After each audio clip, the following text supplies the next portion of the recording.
Respect My Region and Buddies brand. Today, we are on episode 42 of the North American Weed Tour podcast.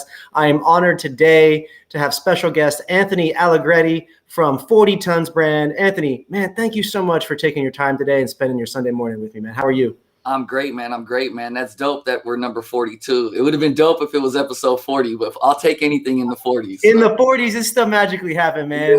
Yeah. What's crazy is we were really close, though. Had we done Friday? Had we done Friday or last week, we would have really been right on point with it. But I think my guy Mitch came in and did a couple episodes while I was away in Chicago.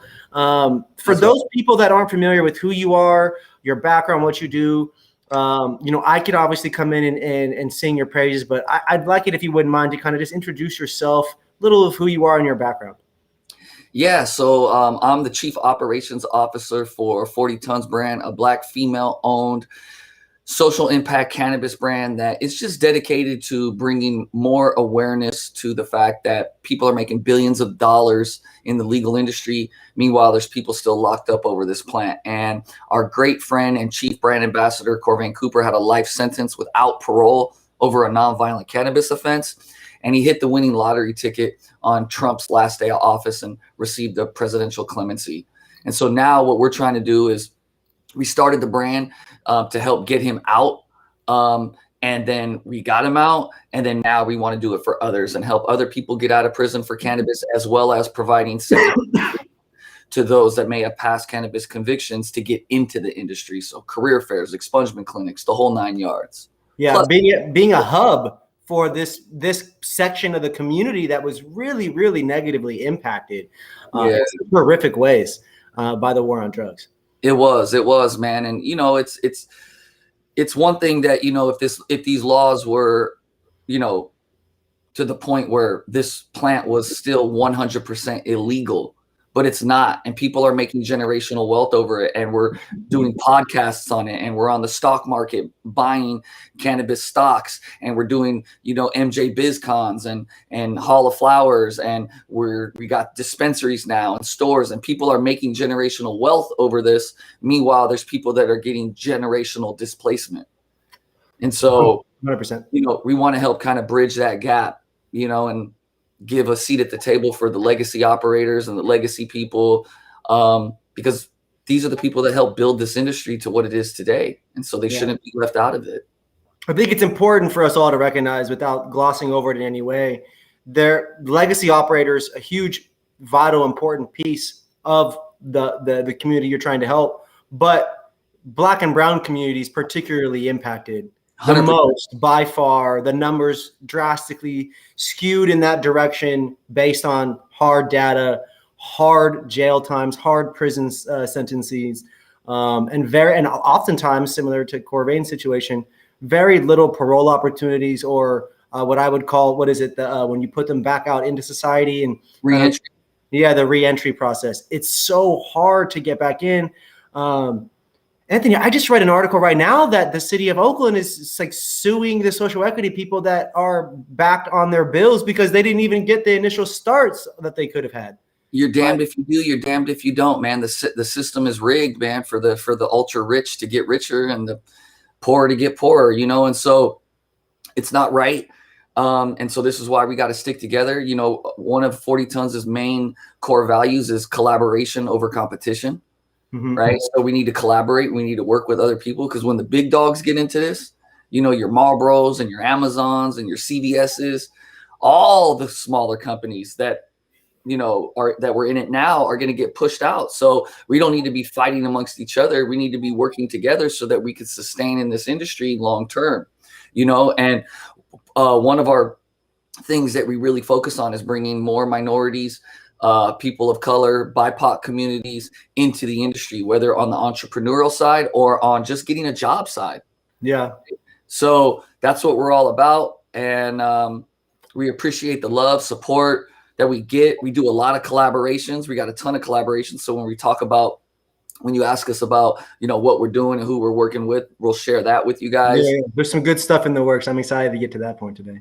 Yeah, man. Innovation, making it cool, fresh, dope designs, quality cannabis.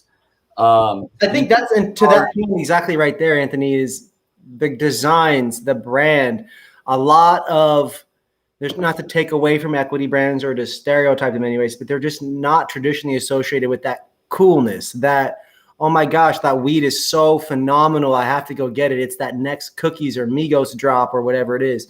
There's something about your guys' brand that makes it, the buzzword is authentic, right? Because obviously the story behind Corvain is real. The black-owned, woman-owned business, huge. It's real.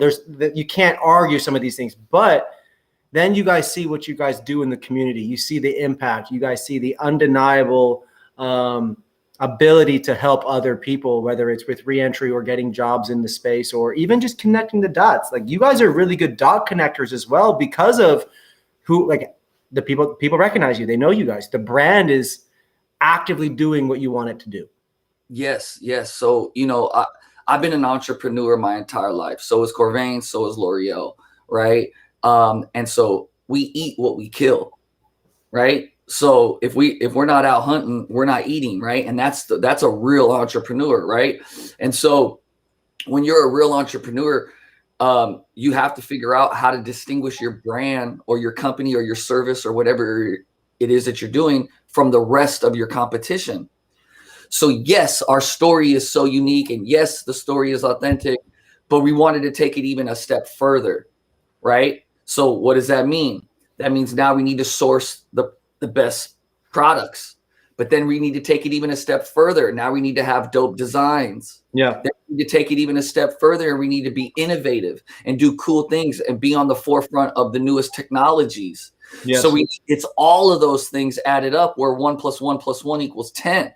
Yeah. So then that way, when you come to our brand, it's unquestionable, undeniable. You want to buy this brand, not because of any one single element, but because of all of them.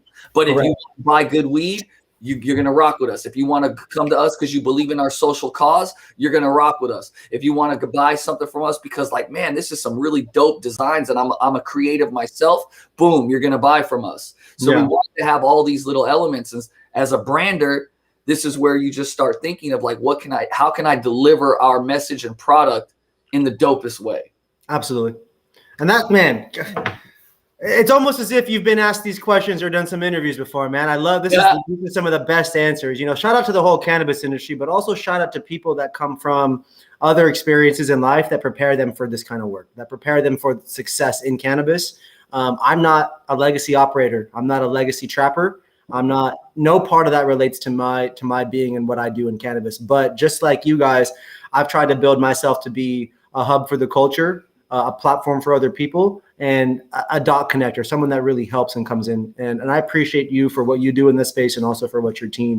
You guys have been through a lot, and Corvain's story and so many other stories is just very inspiring, but also concerning, because people are making generational wealth on it. I make good money in cannabis, and I can't help but feel guilty or bad to just have it go all into my bank and to not be doing these podcasts with my time, to not be investing into events or the culture or buying merch when I know I got the money to buy the merch, Right. I mean, first of all, we appreciate you too. Okay. So don't ever minimize your role just because you're a legacy person. When you have a good heart and you're authentic and you want to do well, it doesn't matter. Right. What matters is where your heart is. And so if you have a genuine desire to help others, even if you don't come from those same backgrounds, that's all that matters. Right. And so each one teach one is what they say. So thank you too for providing a platform for people like us and others to speak. I appreciate that, man. It's this content stuff. It's a long grind, but it certainly isn't as long or as difficult as the struggles that the people that we're talking about have gone through, right? And so I know for you guys, I'd like to talk a little bit about some of the current projects you're going on. First, I'd like to touch on the social equity side of things first, what you guys are doing in the community per se, before we get to the technology and the fun stuff. I'd like to dive in a little bit about kind of some of the things you're doing, whether it's community-wise in terms of events, or maybe some of these career fairs that are going that may or may not be going on, or what are some of these things that people who are now discovering your brand, how can they get involved? How can they participate? How can they support? Great question. So we're just now getting our products put into dispensaries, which is a great thing. So congratulations. Thank you, man. We're really excited about that. Distribution has our products, and we're literally going to stores like this week. So in fact, some of the special guests that we're going to bring on shortly are part of that distribution team. Let's go. Yeah. Shout out Chris and Justin from Green Rocket. And so what we do is we wanted to figure out a way to scale restorative justice, right? Whoa, Okay. how the hell do you scale restorative justice? That's like saying, how do you scale ending I don't home? even know. I'm not gonna lie. Like I know what those words mean separately, but can you please help me and other people understand what that even means together? Yeah. So like I was saying, like, how do you scale ending homelessness, right? It's not an easy thing to do, right? And it's not a task that you can do by yourself, even as a single company, right? But if we really want to have lasting and sustainable impact, we need to know what we're doing and how we're going to do it, because we could feed the homeless in this one zip code, but how do we do it nationwide, right? Yeah. Analogy here, but with restorative justice as it relates to cannabis. So what does restorative justice mean? Well, restorative means fixing, right? Fixing or restoring something, right? Yeah. So what happens when you send someone to jail for life over a nonviolent cannabis offense? You break a family apart, right? That has sustainable long-term impact on communities, especially lower class communities, not lower class, but lower income, primarily Black and brown communities, poor communities, the whole 9 yards, right? So the thing is how do we fix that? So we believe at 40 Tons that the way that we can start fixing that is by providing education and opportunity together at the same time, right? Because when you can educate someone or a group of people on something, they now have the knowledge to now take it to the next level and continue to rise. But education isn't just the only thing. I could give you 1,000 books. I could send you to college and get a bunch of degrees. But if you don't have an opportunity to utilize that knowledge, then it's just kind of wasted knowledge. Yeah, it's time. All you do is just time. You burnt time. That's it. So you got to bring both of them together. And so what we thought ways to do this was through our Can I Get a Second Chance Cannabis Career Fair. It's the first of its kind. There's never been a career fair quite like it. Usually most career fairs have a bunch of companies there doing hiring, which is great, but they didn't incorporate an expungement clinic within the career fair. They didn't incorporate free headshots so that you could have a professional photo. It's inclusive, but it's not actually all the value you need in terms of inclusivity for all the people out there, including these people with a history like that. And then you also have the fact that you need, what are the assets and resources you need to get a job? You need a resume, you need a resume, LinkedIn update, right? You need professional photos. You need a suit. How are you going to go on an interview and if you can't afford to pay for the professional clothing? So we provide free clothes. Wow. Some people need haircuts. We had haircuts there, right? Wow. Free headshots, free the resumes, the LinkedIn's. And what we do is we collaborate with different companies that provide that stuff. So like Can I Vision did our headshots. Brand Resumes did our resumes and our LinkedIn updates, right? And so forth. And so we partner with different companies to do that. Minorities for Medical Marijuana is a big national organization that helps bring more minorities into the cannabis space and provide equitable opportunities. They did our expungement clinic. So anyway, fast forward. Sorry to no, I asked the question. I wanted to know this. This is exactly that. Yeah. So we figured we would do this with our career fair. Okay. And so it's 100% free to the job seeker. It's 100% free to the community. The brands pay to be there, right? And they get access to a pool of people that they might not have necessarily got access to that are focused on diversity and inclusion. Yep. You know what I mean?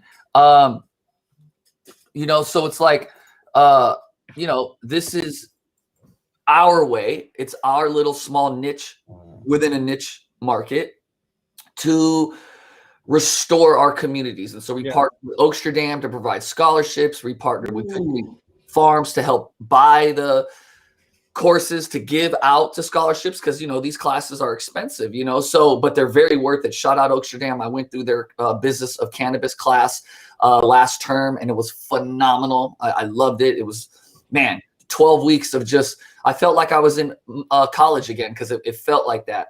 And that's awesome. Shout out to Oaksterdam. I always wondered what I never actually met anybody that went through that, and so I'm fire. Let's go. It's fire, bro. Like, if you really want to know the game, go through an Oaksterdam class. Go through the business of cannabis. It's game drop season over there.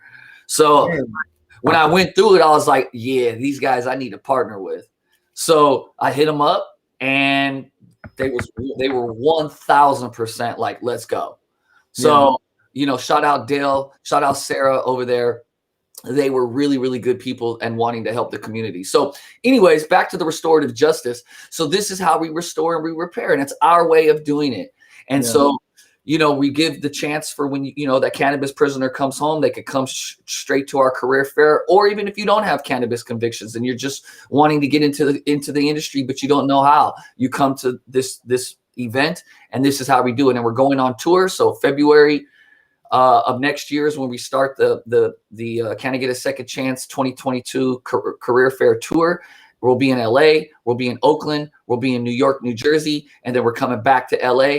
And I'm pretty sure that we're going to get hit up by places that want to have the career fair in their cities. Oh man, I got to get you up to the dub, man. I got to get you up to Wall State, man. Seattle, let's go. On, let's go, bro. Are we hitting Tukwila? Are we hitting Renton? Are we hitting South Center? Are we going to West Seattle? Are we going to Aurora and 85th?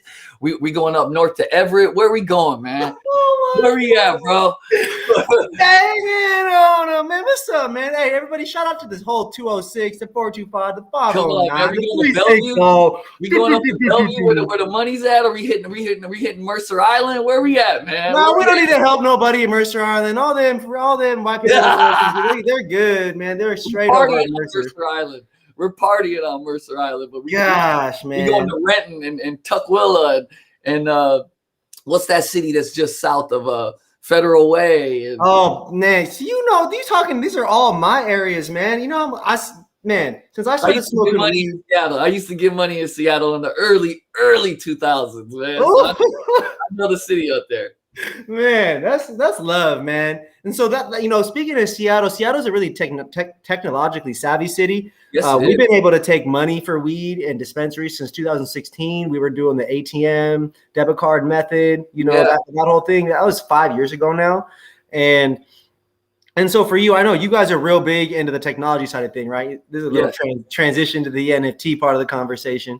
And so I know for you guys are working on a variety of different projects. You know, you guys have distro and sales coming with products in the market. You guys have these career fairs and the opportunities there. And then you guys are actually partnering with a group to bring, or you already brought it to life, but these custom NFTs and a whole situation about that. And so I guess this is the part of the show where we're going to bring in two special guests that are on your team via Green Rocket. And we're going to talk a little bit about some non-fungible tokens. Yes. Right? And one of the things I wanted to bring up before that, another element of our business, and I got to give a shout out to Corvain on this, is our merch clothing. Oh, the merch. So that's another line that we have that we really push. You know, before Corvain went to prison, he had a clothing store very similar to the Marathon store called SC Clothing right on Florence and Gramercy. He's big into clothing, big into designing clothing, and so that's another element. So you know everywhere we go, you got to step out and be in the dopest threads, and so that's another angle that we wanted to approach and have just really dope merch, and you know, not just swap meet style logo t-shirts, you know. It's and I think you guys are, this is just obviously my subjective opinion, but it's being executed. You know, you go to the drier, stuffier events, whether, and I'm not going to name any names, but there, you know, you stand out somewhere there because of the authenticity, the vibe, the color schemes, the cool factor. You go to some of the other events where it might be a little bit more creative, you know, like a Hall of Flowers, some of those kinds of things, right? And all of a sudden now you're really starting to you know, set yourself apart while actually going head to head with some of these cooler brands in some ways. Trying to doing that, and then now transitioning into the whole NFT and art space and all that. Man, it's dope, man. I've been blessed to meet some really good folks there. I knew I wanted to do an NFT from a few months back, and just the way that the sun, moon, stars lined up, I met two really cool gentlemen that we're going to bring on right now, if you want to bring them on, at what was called the IBC cleanups. Mm-hmm. What's going on, gentlemen? What's up, Justin? What's up, Chris? What's going on, fellas? What's going on? How are Yeah. we doing this What's morning? up? Thanks for having us in here, Joey. Yes. No, thank you guys, man. We I've been learning a little bit about 40 tons today, a little bit about Anthony and his background, and Justin here's one of my original homies. Chris, you and I getting to know each other much better over the last few weeks and month, and to hear you guys collaborating with Anthony on his NFT project, as he mentioned, it's the sun, stars, and moon all aligning, and I gotta learn about this stuff. Justin, I've been on your case trying to fill me in and get me caught up on crypto and NFT. There's just so much new technology out there. And I guess this is where it gets good in the nitty gritty. I need, as someone who consumes cannabis, who buys cannabis, I wear what I wear, I rock what I rock. I'm a fan of what I'm a fan of. Can you guys please, and this is to either one of you guys, can you guys please help us understand how NFTs and cannabis, specifically in this scenario, how they go hand in hand, and what your guys' goal is from this?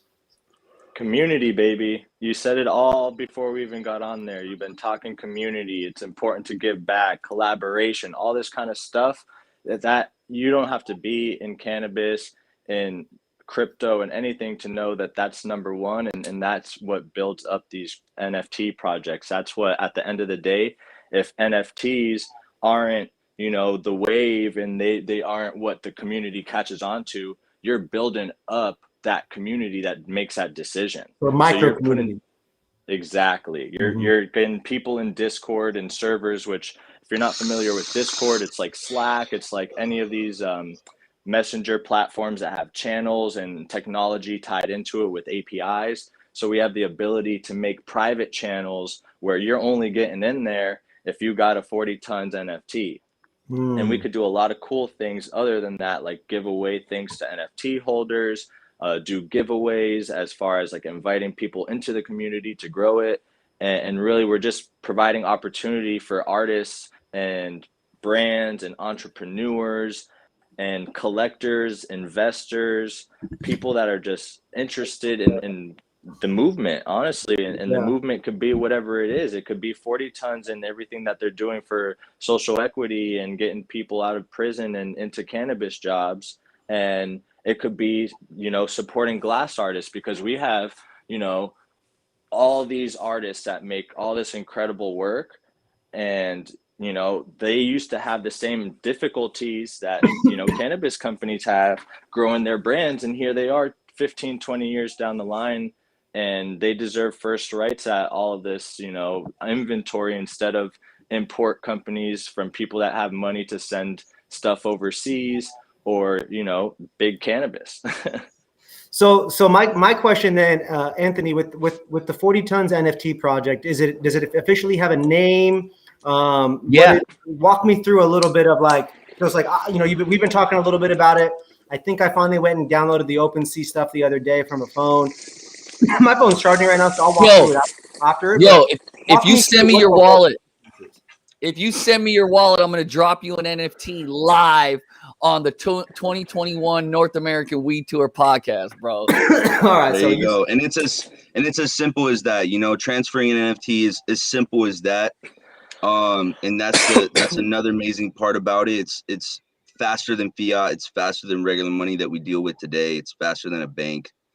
And like Chris was saying, we're able to attach value to our own community now, right? And that's the amazing part of it.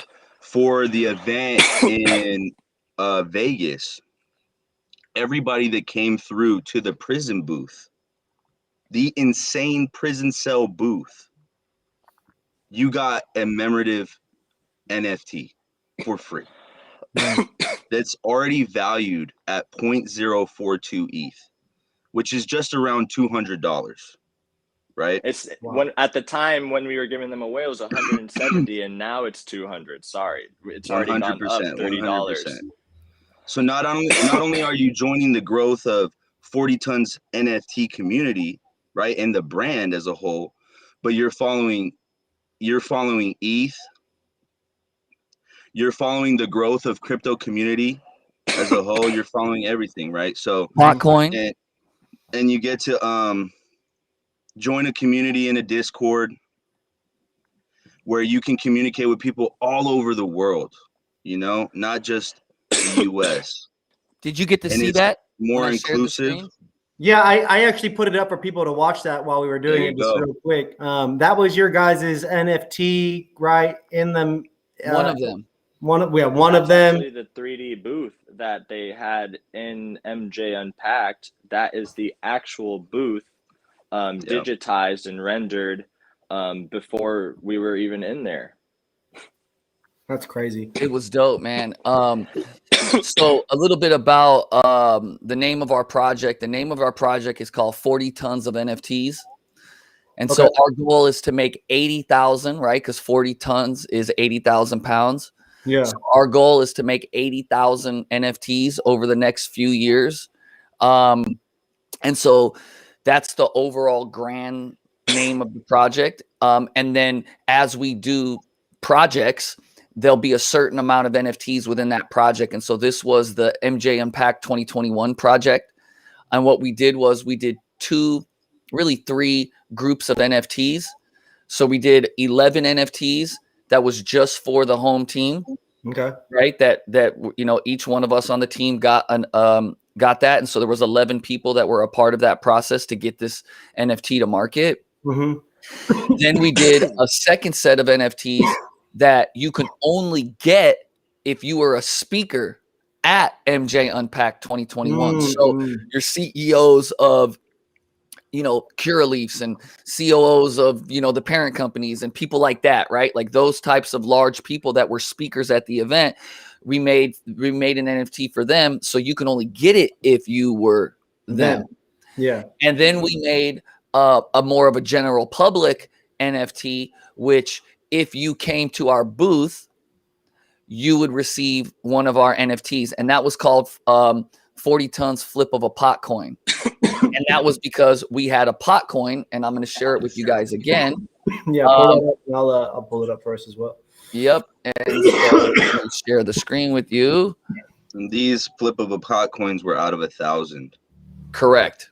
So still very low, like on the total amount. And we've only released 150 to the wild still. So we're really early on this project. And can you show a couple, Anthony, just to show the uniqueness? Yeah, because the colors of the logo. NFT. So if you notice, exactly. So boom. So you see that's the certain colors, right? So we changed the colors slightly for other ones, right? So let's say you click into, you know, let's go to 582. Right, boom. You see how the color's slightly different, but they're different color. You know what I mean? There's a variation. So each one has a variation.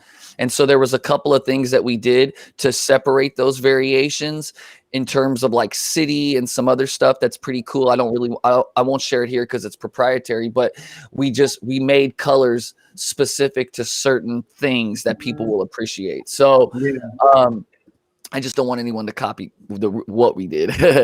So it wasn't just a random set of colors. There was thought put behind the colors.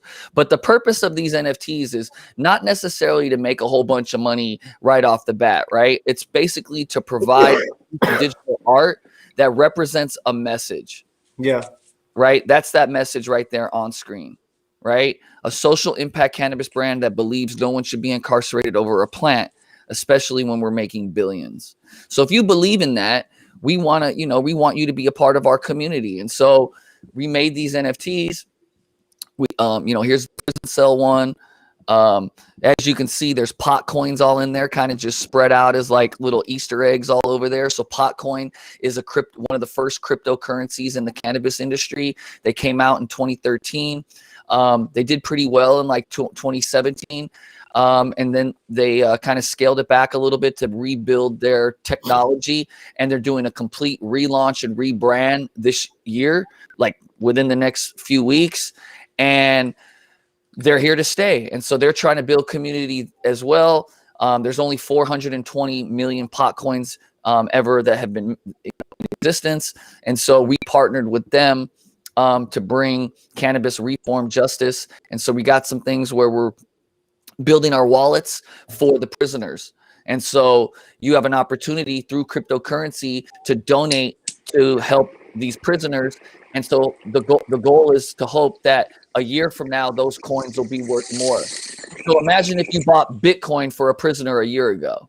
It's not just the 10,000 you donate today. It would be worth 60,000 or whatever, right?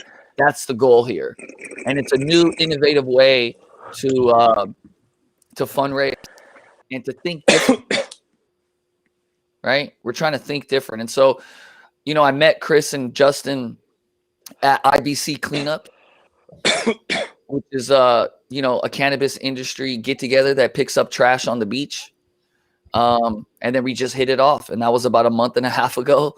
And so at the time I was looking for some NFT, you know, someone to help with our NFTs. I knew I wanted to do them. I had a couple of friends in other spaces do them, mostly hip-hop. But I didn't have any vehicle to really like execute with anyone I knew. And so it just so happened these dudes are masters at this stuff. And I was like, let's go. And good vibes, good, you know, and they, what we believe in, they're just in a different sector of the cannabis industry. And so we came together and we rocked it.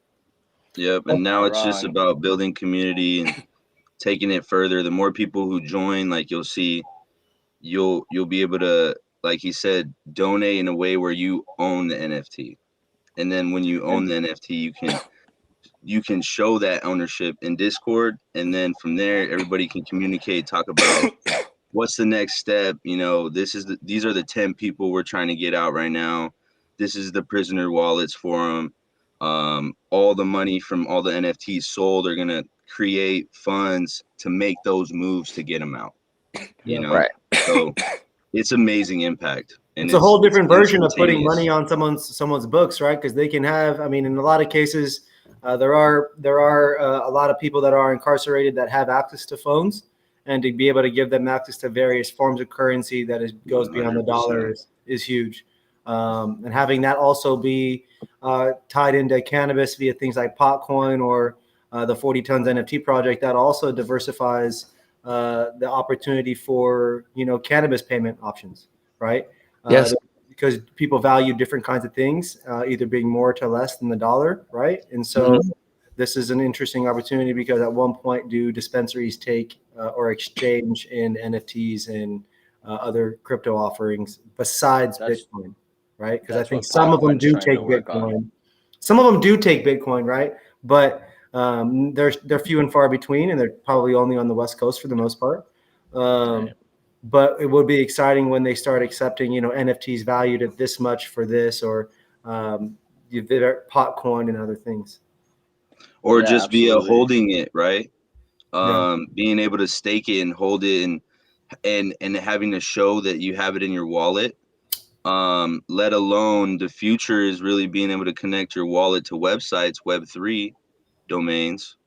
And so when you're able to do that, you're automatically able to get in a site that other people can't, because they don't have the NFT. They're not in the community. It's like Facebook. You're gonna need the NFT to be on the new version of all the stuff. You'll be able to get merch and all types of different things, and, you know, events. So yeah, it's gonna be amazing, man. That's super dope. Well, shout out to you guys for, you know, figuring out a way to collaborate and also creatively infuse together to create this project, right? Can you guys talk to me a little bit about, you know, maybe you'll start with you, Anthony. Talk to me a little bit about how that kind of process initially went. To me, it's like, you know, we come from music. It's like getting in the studio, and it's like this guy makes this kind of beat and you make this kind of song, and now you guys are in there making magic together. So how did that happen? So that's a great question. So the thing is there's a bunch of little components that you know that you're going to need, right? You need an artist, right? Well, it depends on what type of art you want to do. I mean, you could do a producer beat and then NFT that. Like, you can NFT video. You could do a whole bunch of stuff. So whatever the creative is, whatever that art piece is, you need the artist. Okay. Right. So that component. Then you need someone that if you're going to do a 3D thing, which is what we did. You need someone that understands 3D rendering and how to make 3D art and all that kind of stuff. Then you also need somebody that has the computing power. In our particular case, when you're transferring your 3D files into MP4s or MOVs, right? So I brought in my editor, who happens to have a really strong computer, because it took about, man, which we didn't know until we found out, but it took like 5 to 6 hours per NFT, and you're trying to mint hundreds of these things. That could take days. You know what I mean? So yeah. We had to bring those people in. So that's, we had to get those people together. Then as far as like what your vision was for what you're going to design, I already had that in mind. So I knew that we were doing this prison cell. So I had these 3D renders already from when we were designing the cell. Let's add to it and figure out, unique ways on how to make it creative. Right. So we did that. And then, working with Chris and Justin on like the smart contract and understanding how that works, and, figuring out what the royalties are to all the artists, the prisoners, us moving forward, and really figuring that out. So you need to figure that portion of the NFT out. And then from there, you got to figure out where you're going to list it, and, dealing with gas fees and, which is, costs to transfer these things. And so Justin and Chris suggested Polygon OpenSea, so that we didn't have to pay every time we transfer, every time we mint. And so there's that element. And gentlemen, please jump in if there's parts that right there's a lot. That's a lot of detail. That's a lot of process to really get this going. You're giving too much away, Anthony. I'd like to stop you there so that we can stay in business here at Tie-Dye Art Collective and NFT Boulevard. Because a lot of what we do is exactly what Anthony described. We've got this community of artists that I showed some of the glass before, but a lot of these glass artists do digital art. And so we have a lot of people on deck ready to make art for the cause, like they have paintings all up in their room. Like they can't get enough of that stuff done, especially if they have people backing them in a way that's going to support them back. Because a lot of times stores that are buying art, gallery, they have a real squeeze on the situation.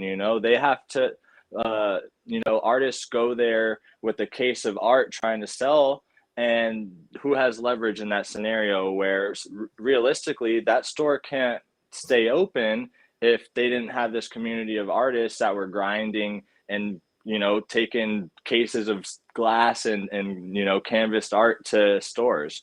So, it's a big community of people that are, waiting to be tapped into. We've got Justin, who is in all of the most important project discords, which, that's, you can't put a value on having conversations with some of these people. I don't know if you've been in Clubhouse early on when, you could have some seriously close conversations with people that'll put you on game like no other. But Discord brings that back. If you jump into some of these projects and engage and you're some of the people that are most active, you're going to get recognized for it.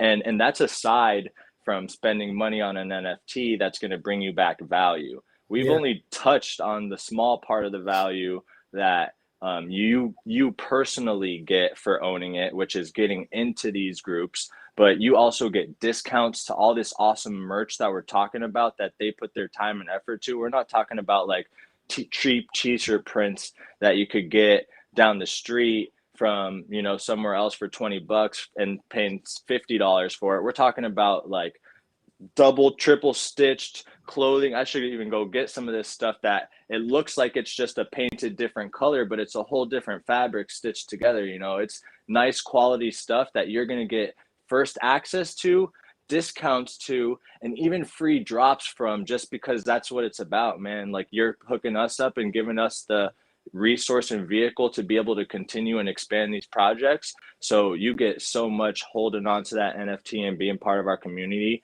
as a part to being somebody who buys it or gets it for $170 and then sells it for $1,000 when that's what it's worth on the ETH market.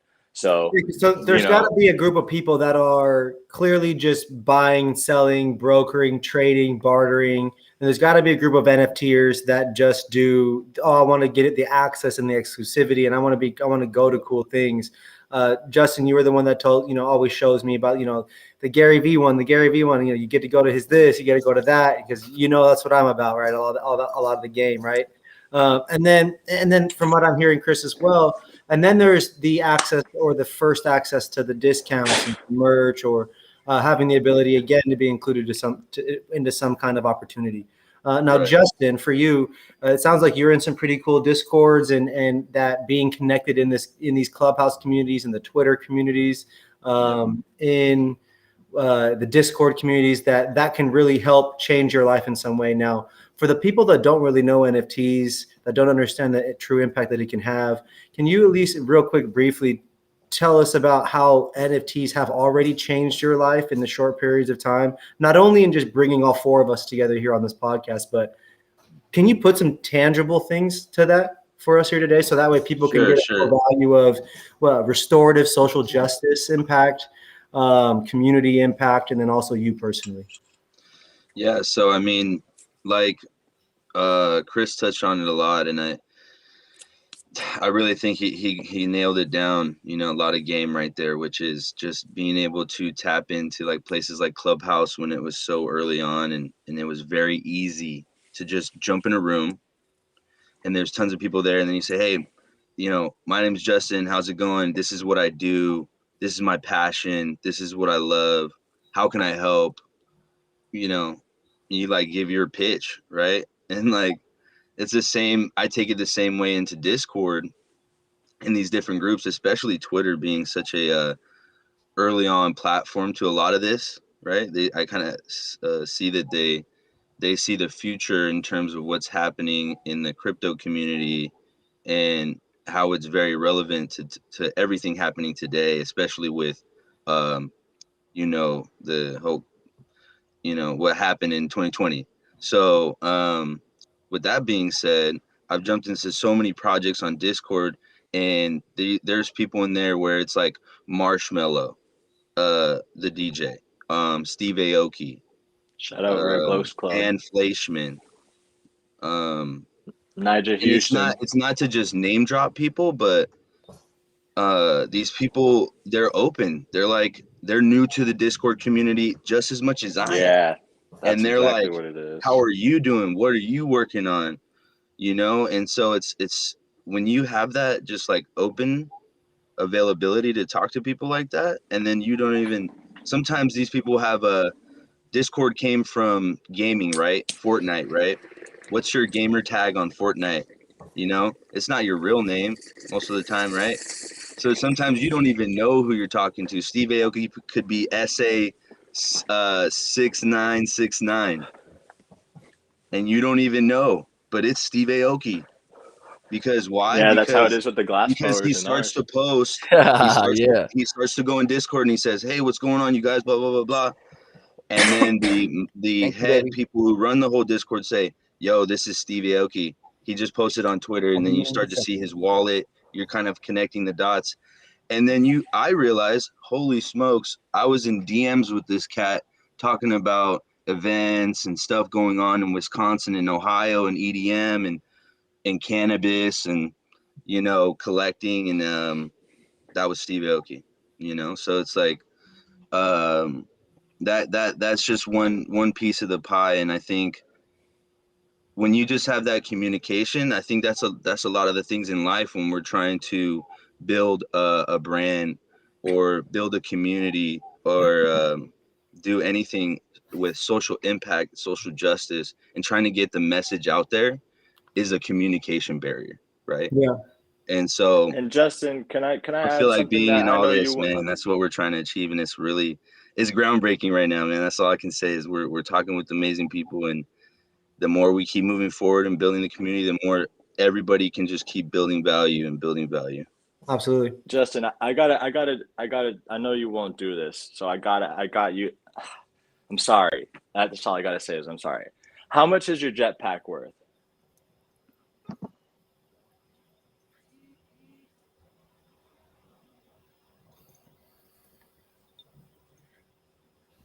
Oh, did you mute yourself? Did you mute yourself? Where you at? You might have muted yourself.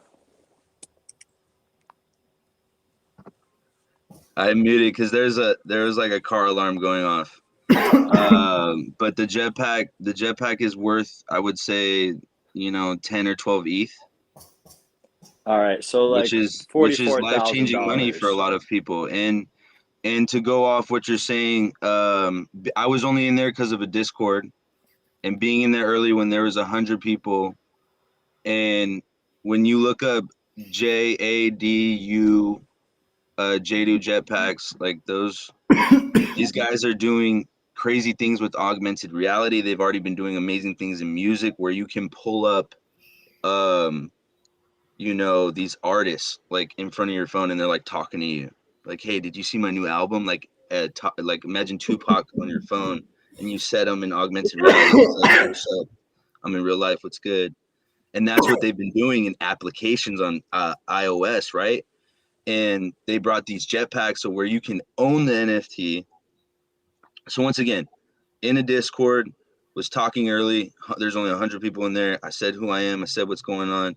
They even said, Justin, bring us the masses. I said, okay, I'll talk to people. I'll go to Twitter. I'll do what I can.